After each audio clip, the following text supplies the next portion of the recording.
Oh, by the way, I forgot to add this. This was only announced today, so we could segue into this. You will not believe, because by the way, people might know EG's in my crosshairs because they fucked me in League of Legends and they put me on like a blacklist where I can't interview any of their players and content creators. So you're gonna love this, Semmler.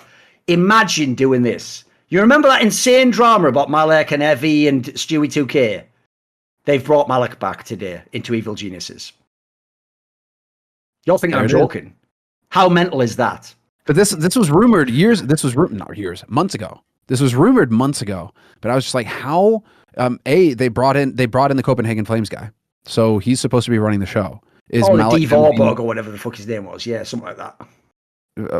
That was the name of the Flames guy. I think it was called Daniel Vorborg or something. Vorborg, there you go. Yeah, Vorborg. They brought Vorborg. Yeah, but they have Valens, I believe, above them as like the guy running the show. But MaLeK is your GM and your coach all rolled into one. He's the guy who builds you the team. He's the guy with the vision with how you play CS, how the players are supposed to work together, how is a team supposed to function. He even has like shit like where they do meditation and shit together so that they get on the same page. Like he probably read the 5 Rings or whatever book. What is it? The 9 Rings, 11 Rings? What book does Phil Jackson write again? Oh yeah, 11 Rings. Yeah, 11 Rings, you got right? confused by the Miyamoto Musashi. Like, yeah, book of course. Rings. Yeah, I'm sure he's read that. Obviously, too. Phil Jackson's like Book of 5 Rings, fucking slacker. I've got 11. I know, and he's swagging on him. That book is wild. Recommend. I actually got it recommended by Zonic. Zonic was reading 11 Rings, and he was just like, "Yeah, this is sick."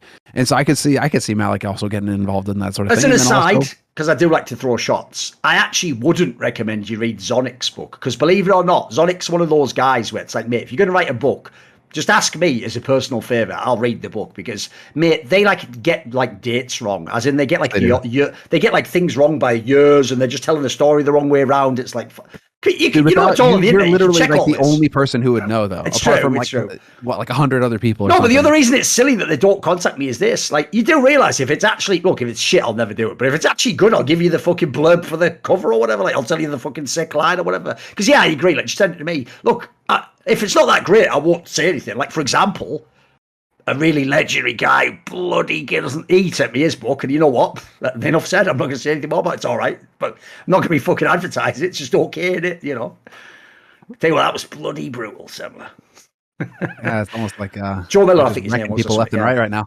We should. I mean, that is. What do you think about that, though? The return of MaLeK. What was it? So 11 Rings, MaLeK. He has his whole system. I could see him being the Phil Jackson kind of guy who's just got his whole system, his whole vision for how the game needs to be run and how he's going to actually get the team to gel together. I've heard. I was able to talk with him a little bit about it, and I mean. The guy has always appeared to me to be just completely put together and to really know like this is how we need to play and these are the steps that we're going to take to get there. He's structured. He's got a vision. He's got a plan. How are you going to put that guy into a situation where he may be he may be having to work with somebody else who's going to have a conflict? Is there a conflict of visions here? Is there going to be something like who has the say, who has the authority on that team to run that team now? Or is Vorborg going to run, EG 2 and 3 and MaLeK is going to be back in charge of EG 1 and then you can go from there where MaLeK is going to be the one on the primary team that's going to be competing in Pro League and the other sorts of events. And then Vorborg, who has a track record on Copenhagen Flames of finding talent, developing talent, making a team so that you can then sell those players. Because remember, Copenhagen Flames, everybody was laughing, scoffing at the profit. They made like $7,000. Oh my God, $7,000 profit. It's like, dude, $7,000 in esports where people are jettisoning hundreds of thousands of euros. They're 12 million, 13 million, 20 million in the hole. And these guys are out there making fucking $7,000 profit. Tell me what they're doing. I want to know what they're doing in the kitchen. Like that's money. So Vorborg could very well be on that line where he just goes on to 2 and 3. Shaping up the teams, shaping up the players, figure out who works, and then you have the option to put them onto EG1 if MaLeK approves, or you got the option to actually make some money in CSGO and sell a player, because that's pretty much the only way you can make money in CSGO. Maybe the tactic now, though, it's like we're players. They're just going to sign as many coaches and GMs as they can. It's sort of like Hunger Games, but for CSGO. You battle it out literally against each other in tournaments directly. It's like, whoever loses this game, of course, shall not have our favourite. She'll be. I haven't even seen those movies, so I don't want to pretend I can do an accent for that. That was how I envisioned the movie going. I don't know. I don't watch that shite. I wouldn't even waste any time, mate. But that's actually really interesting to hear that MaLeK is back in official capacity. I follow him on Instagram and he's been playing paddle in Spain for like months. So I'm just like, what's going on? But then he just posted like a couple days ago, like, I'm back in the business. Let's go. I'm like, oh shit. Okay. Some news is going to drop. So here's the thing, Sam, I'll give you a teaser. This is just for the people who watch this show. basically, like I alluded to, they're in my crosshairs, e.g., you know. And all I'm going to say is this.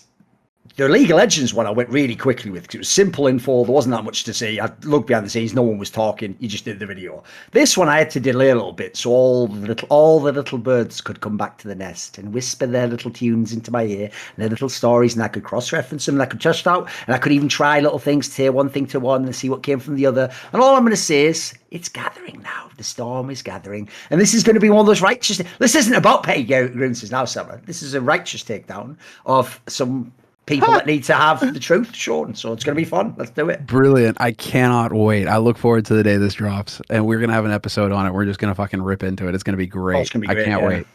Brilliant. All you need to know is like, because one of the things I did learn from Richard a long time ago is that's also why you never under any sense burn a source, because if you get enough sources, Semmler, you can sometimes do mad shit. I've done this with like TSM and Fnatic orgs that have been dicks to me sometimes.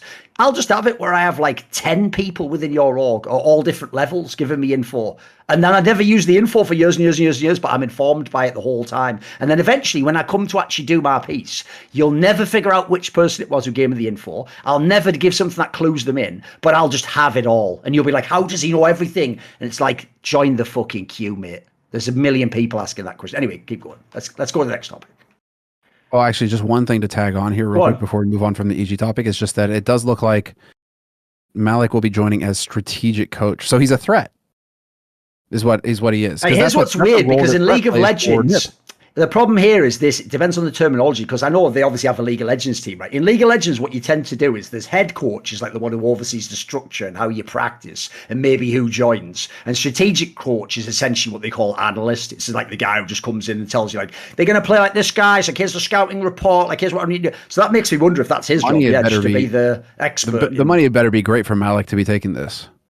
Because, I mean, come on, he's not he is a strategic coach, but he's also a coach, and he's got a track record of actually competing with teams at an elite level.